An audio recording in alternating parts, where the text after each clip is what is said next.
The budget is clearly written in our constitution. What are the components of the national budget? It is not the statement and the speech of the minister. It is not the budget policy statement. Those are all in PFM, Public Finance Management Act. I'm talking about the constitution. The constitution says it shall contain revenue and expenditure estimates. And I am telling you that one of the things that is going to end up being a big deciding factor on the case on the Finance Act is this issue of revenue estimates not being tabled before you come to us to ask us for taxation. Because what it was envisaged is that you pass the revenue to meet the expenditure. Now, when Parliament passes that, you then come to the finance bill and look for the tax revenue to meet the tax expenditure component of the revenue estimates. Are we together? Right. The finance bill is not a revenue estimate. No, it's not. It is not. Now, what Oki Omtata has captured very well in his pleadings is that that did not happen in this budget. And he pleads that the Finance Act is illegal because it is supposed to precede the Appropriations Act.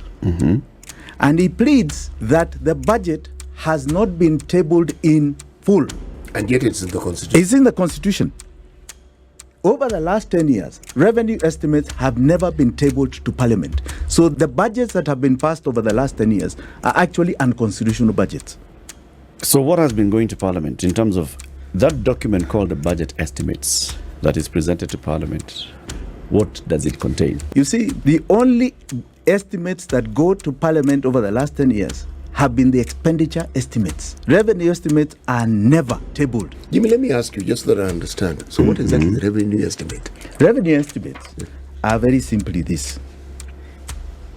It tells you how much tax revenue they can envisage by looking at the trends in the previous year and economic growth that we can collect from Kenyans. It tells you how much external debt we have gone to plead for. All right? That's what it tells you. It doesn't tell you how to collect money from Wanjigi? No. Oh. No. That is the finance. That's the finance one. Oh. Yes. That's the one I hear. Yes, that's the target. So me, I don't hear revenue estimate. No. The revenue estimates go like this. It says, we want to collect a tax revenue of 2 trillion shillings. We want to get external debt of 1 trillion shillings. We want to collect other, in other words, government earning some little money from elsewhere. Appropriations in aid. Of so much. Okay? So the revenue estimates put that. And it must balance with the expenditure estimates.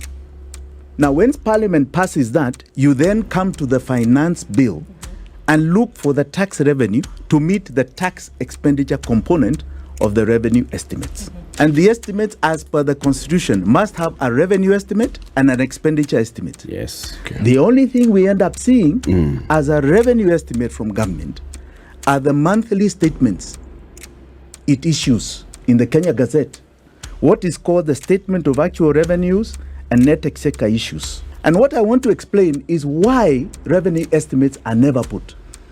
But they appear in the monthly statements going forward. You understand? When you say never, it means they never ever appear in Parliament. Never appeared in Parliament as an estimate to be passed in the budget. As per 2201. Shall means must. Yes. It never appears. What reason would one have to exclude this? Fantastic question, though. Fantastic question. They are excluding it because when you want to conceal a fraud, because I will say it's a fraud. When you want to conceal a fraud, this is what you do. You exclude. Because there is something that they introduce in the monthly statements that they cannot explain if they tabled in Parliament. It is called domestic borrowing. They cannot explain domestic borrowing on the revenue estimates that will be tabled in Parliament. Because the PFM, if you read 15.2, is also very clear about what borrowings go to. You borrow with a definite destination. A definite destination, and that destination is development. Even for domestic borrowing?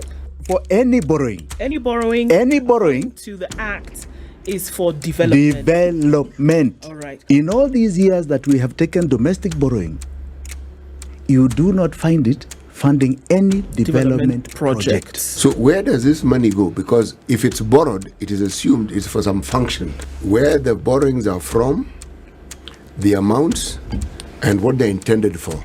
Kabisa. It's all indicate. And that is where, very interestingly, you find repayments of domestic debt.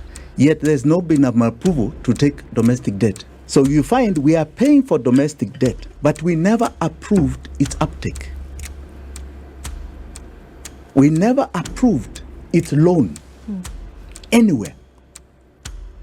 We never approved domestic funding for anything, including that, what you're saying is the budget deficit. We have never approved it. So we have been taking domestic debt that does not go towards development.